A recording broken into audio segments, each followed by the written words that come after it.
there's all these reboots going on. I don't know if you saw, but they're talking about the Fresh Prince of Bel-Air, like having a reboot and it being a more dramatic turn.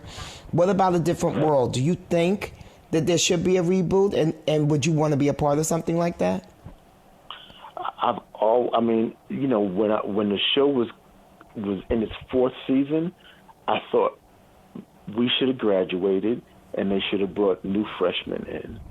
Mm-hmm. But they kept it going, and I thought it should have never ended. I thought it should have been a show that ran like Soul Train, just like every 4 years you bring in new freshmen, and you have just always that stuff to talk about. There's always, you know, stuff going on in the world that you can deal with in a show like that, a show about school, especially at HBCU.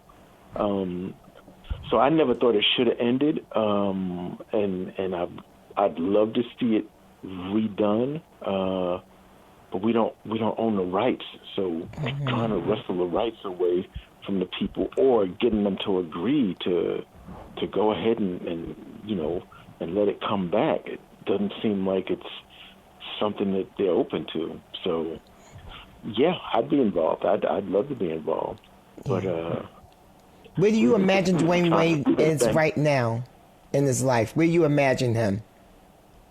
He'd probably be a professor at a university. I think or dean. You know, I mean, I think he's more hands-on, so I think he'd prefer the classroom to the office.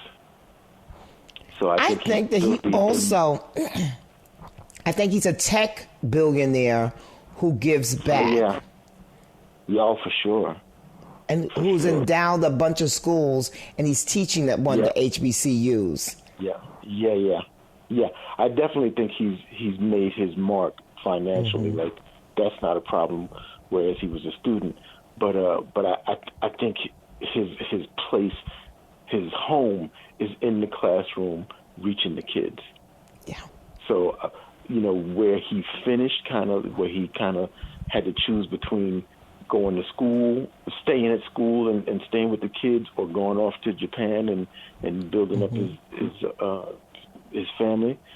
I think he made the choice to go to Japan then, and now that's taken care of, he'd be back in the school, in the classroom, you know, banging heads with the kids.